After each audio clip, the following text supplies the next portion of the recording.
Hello and welcome to Battle Ready with Missy Armstrong. We are going to prepare ourselves for battle by learning about the characters in the Bible, learning about their victories and their defeats. Thank you so much for listening, and I hope you enjoy the podcast.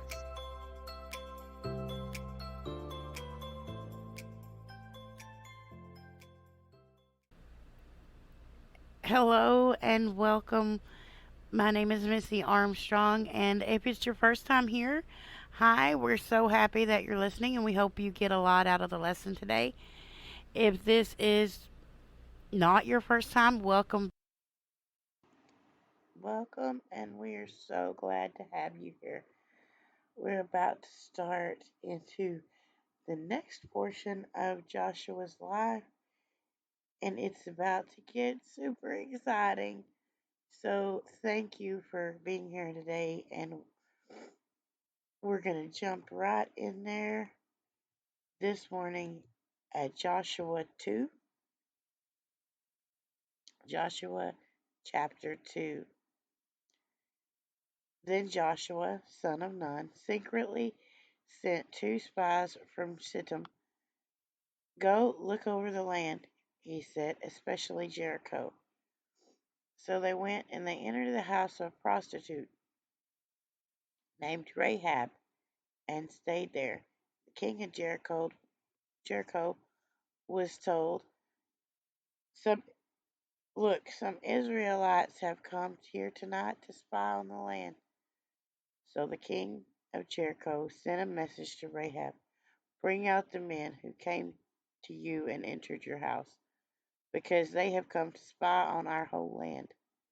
But the woman who had taken in the 2 men had hidden them. She said, yes, the men came to me, but I did not know where they came from. At dusk, when it was time to close the city gate, they left. I do not know which way they went. Go after them quickly. You may catch up with them. But she had taken them up to the roof and hidden them under the stacks of flax she had laid out on the roof. So the men set out in pursuit of the spies on the road that leads to the fords of Jordan. And as soon as the pursuers had gone, the gate was shut. Before the spies laid down for the night, she went up onto the roof and said, I know that the Lord has given you this land, and that a great fear of you has fallen on us, so that all who live in this country are melting in fear because of you. We have heard how the Lord dried up the waters of the Red Sea for you when you came out of Egypt, and what he did in Sihon and Og, the 2 kings of the Amorites east of the Jordan, for you completely for whom you completely destroyed. When we heard of it, our hearts melted in fear, and everyone's courage failed because of you. For the Lord your God is God in heaven above and on the earth below. Now then, please swear to me by the Lord that you will show kindness to my family, because I have shown you kindness. Give us a sure sign that you will spare our lives, the lives of my father, the lives of my mother, my brothers and sisters, and all who belong to them, and that you will save us from death. Our lives are in your hands. The man assured her, if you don't tell what we're doing, we will treat you kindly and fairly when the Lord gives us the land. So she let them down a rope through the window, for the house that she lived on was part of the city wall. And she said to them, go to the hills to the pursuers, who, so the pursuers will not find you. Hide yourself 3 days until they return, and then go on your way. Now the men said to her, "This oath we made to you made us swear will not be binding on us unless, when we enter your land, you have tied this scarlet cord in the window through which you let us down, and unless you have brought your father and mother and brothers and all your family into your house. If any of them is outside your house in the street, their blood will be on your hands. We will not be responsible. As for those who are in your house with you, the blood the blood will be on our hand, in the hand, if the hand is laid on them. But if you tell what we are doing, we will be released from our oath that you made us swear." "Agreed," she replied. "Let it be as you say." So she sent them away, and they departed. She tied the scarlet cord to her window when they left, and they went down the hills and stayed there 3 days, until the pursuers had searched along the road and returned without finding them.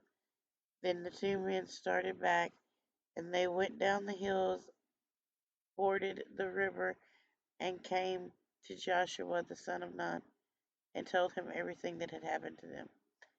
They said to Joshua, "The Lord surely has given the whole land into our hands. All the people are melting in fear because of us." Although Joshua is a man of faith, he is also a military strategist. Before setting out to invade Canaan, he dispatches two men with a special mission. Joshua himself had taken part in a similar spying mission many years prior, but now he wanted an up-to-date report of the condition of the inhabitants, and especially their defenses that surrounded the city of Jericho. Jericho had two, while in Jericho, the two spies went to the home of a prostitute, Rahab, who informs them that because of the news of the Israelites, and that they're about the news about them invading their land and taking over their land, the morale of the inhabitants is low. And in response to this, she is fearing for her life. She's fearing for her family. She pleads with them for protection and safety. The spies give her a promise that she and her family will be saved. Now, I've heard it said that some people say that Joshua's act here, when he sent in the spies, was an action that came from maybe him doubting the Lord. But I don't see it like that at all. He sent the spies in as a partnership of faith.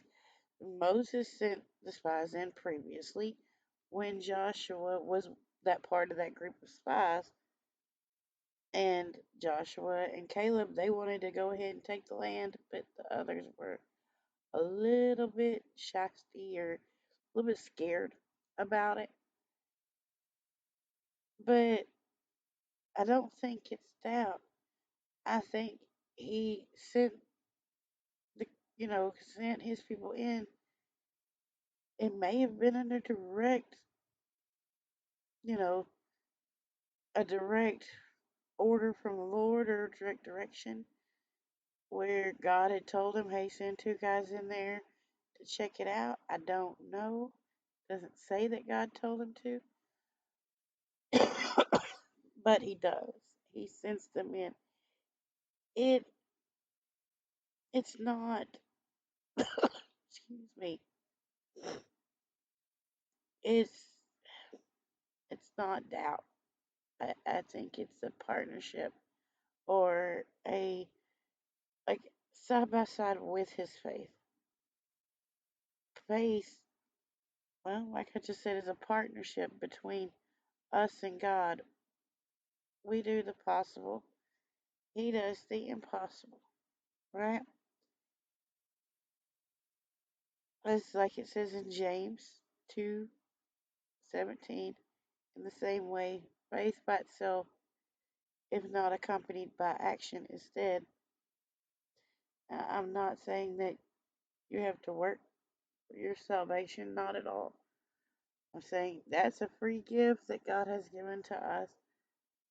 But even in even in salvation, you have faith in God and you ask God to be part of your life. You ask God to come be the Lord of your life.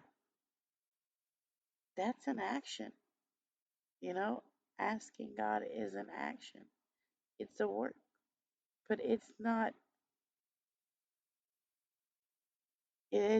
what makes you saved. God gives you that gift that makes you saved. But you see what I mean? All right, let's continue on. Now, we're in Joshua 3. I'm sorry.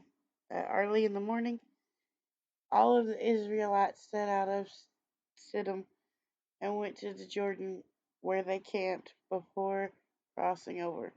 After 3 days, officers went throughout the camp, giving orders to people. When you see the ark of the covenant of the Lord your God and the Levitical priest carrying it, you are to move out of your positions and follow it. Then you will know which way to go, since we have never been this way before. But keep a distance of about 2,000 cubits between you and the ark. Do not go near it. Joshua told the people, consecrate yourselves before for tomorrow. The Lord will do amazing things among us. Joshua said to the priests, take the ark of the covenant and pass ahead of the people, so that they look up and went ahead, and it went ahead of them. The Lord your and the Lord said to Joshua, today I will begin to exalt you in the eyes of Israel, so that they may know that I am with you, as I was with Moses. Tell the priests to carry the ark of the covenant. When you reach the edge of the Jordan waters, go stand in the water. Now you will know that the living God is among you, and he will certainly drive out the Canaanites, the Hittites, the Hivites, the Perizzites, Gershonites, Amorites, and Jebusites. See, the ark of the covenant of the Lord of all the earth will go to the Jordan ahead of you. Now then, choose 12 men from the tribes of Israel, one on each side. As soon as the priests who carry the ark of the Lord of all the earth, set foot in the Jordan, its waters flowing downstream will cut off and stand up in a heap.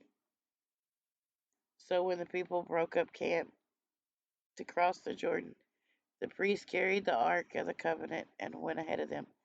Now the Jordan is at the flood stage during the harvest. Yet as soon as the priests who carried the ark reached the Jordan, and their feet touched the water's edge, the water from upstream stopped flowing and piled up in a heap a great distance away. a town called Adam in the vicinity of Zerthon, where the water flowing down to the Sea of Arabah, the Dead Sea, was completely cut off. So the people crossed over opposite of Jericho. The priest who carried the Ark of the Covenant of the Lord stopped in the middle of the Jordan and stood on dry ground, and while Israel passed by until the whole nation completely crossed on dry ground. And this is another example of Joshua doing what he's told, being the guy that God says, you're the chosen one, you're the leader right now. And he follows instructions completely. And I think this is something a lot of people are like, Joshua.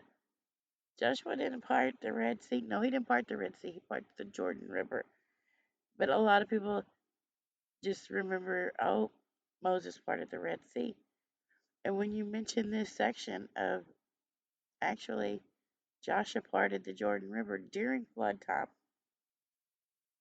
which the Jordan River is pretty deep and wide during the flood season, and it specifically says flood season, that he follows the instructions completely. And the entire Israelite camp moved through this water while the water waited. And I'm not talking about like 100 people or 200 people. We're talking millions of people crossing the Jordan River just like they did the Red Sea. And Joshua is at this point, like, God has proven to the Israelites that this is my guy. This is the one I need you to follow. Listen to what he says. I'm talking to him. And in return, they get completely across the Red Sea with no problems whatsoever. And it just proves that Joshua is like the the one that that God called. He is the one that God is chosen to lead them. And at this point, they're following, which is awesome because we know they have some problems with that. So, when the whole nation had finished crossing the Jordan,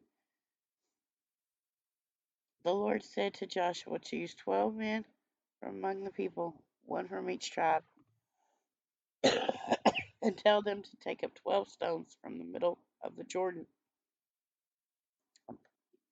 and place them right where the priests are standing, and carry them over with you and put them down in the place where you stay tonight.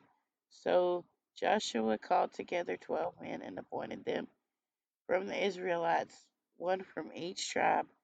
He said to them, go before the ark of the Lord and into the middle of the Jordan. Each of you is to take up a stone on his shoulder according to the number of the tribes of Israelites, to serve as a sign among you in the future when your children ask, what do these stones mean? Tell them that the flow of the Jordan was cut off before the ark of the covenant of the Lord when it crossed into the Jordan waters. These stones are to be a memorial of that to the people of Israel forever. So the Israelites did as Joshua commanded them. They took 12 stones from the middle of the Jordan, according to the number of the tribes of the Israelites, as the Lord told Joshua and the Jordan, and they carried them over with them to the camp, where they put them down. And Joshua set up the 12 stones that had been in the middle of the Jordan as a spot where the priest who carried the Ark of the Covenant had stood, and they are there to this day. Now the priest who carried the ark remained standing in the middle of the Jordan until everything the Lord had commanded Joshua was done. Just as Moses had directed Joshua, the people hurried over, and as soon as all of them had crossed, the ark of the Lord and Joshua and the priest came over to the other side. While the people watched, the men of Reuben, Gad, the half tribe of Manasseh crossed over ready for battle in front of the Israelites. As soon as Moses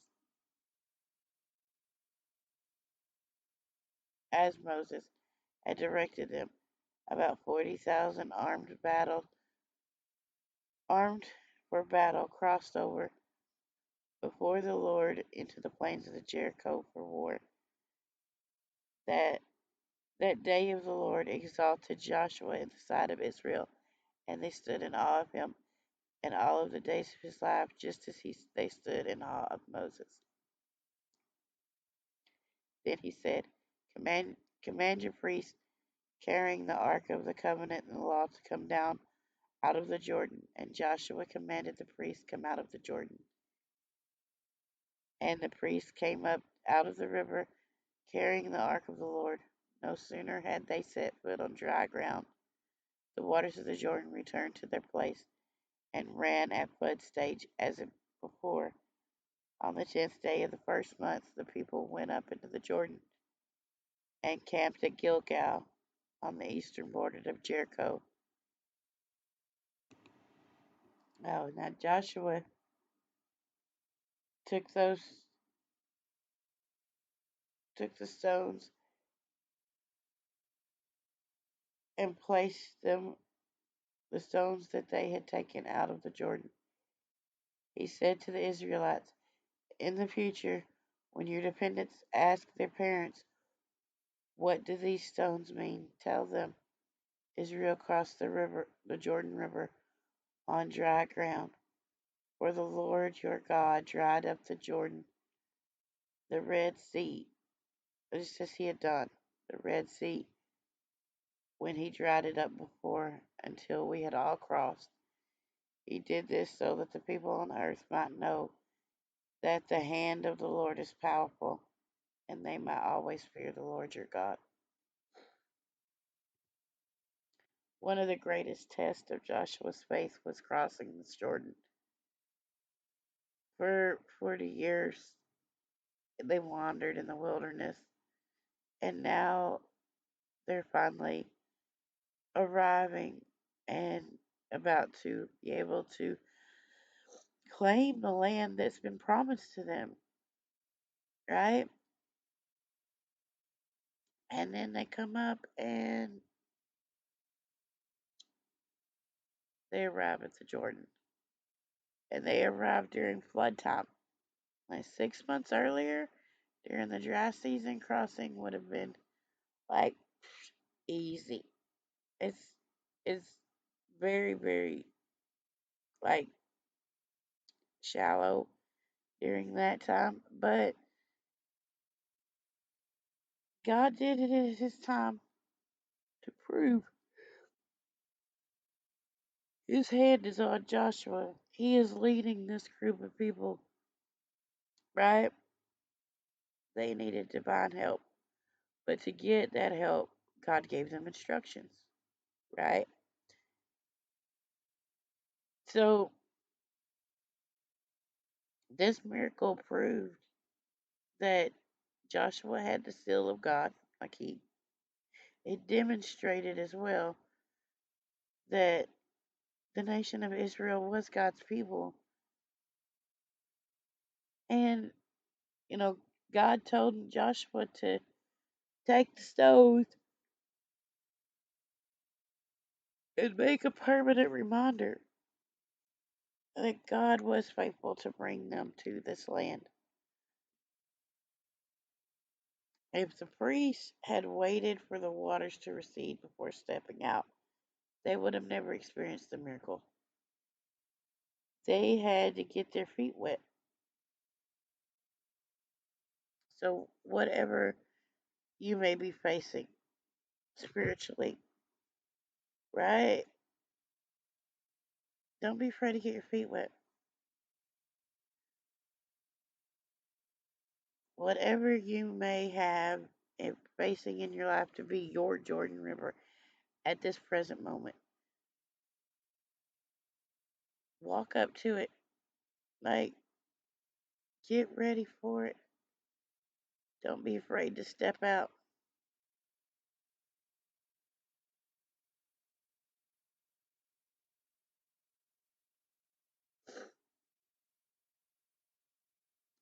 First John 5:4 says, "Everyone born of God overcomes the world. This is the victory that has overcome the world, even our faith." Our faith in God gives us our victory over the devil through salvation, right? Without that faith, without that stepping out on that faith, making that decision to become saved, to allow God into your life, that is what gives us that is the first step of faith, the first step to overcoming the world. So when you're looking out on whatever you're facing, put it in God's hands. Pray and ask God to help you with it. And then get up and keep moving forward. Right? Keep doing what God's telling you to do. Keep walking the way that God's telling you to walk. And before long, He will make a path.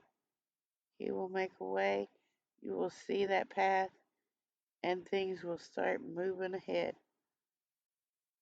Now, did they completely take over the land of Canaan as soon as they crossed that Jordan or as soon as they stepped into the Jordan? No. We'll see, you know, Joshua and the Battle of Jericho. That's just basic. That's the very first thing, Joshua. So don't think you may not have a few Jerichos in your life as well. But keep the faith. Know that God is with you. Know that God has control, even though you may not understand it. And keep doing what He's telling you to do. Thank you so much for listening. And as always, be kind to yourself and others. And smile. God loves you, and so do I.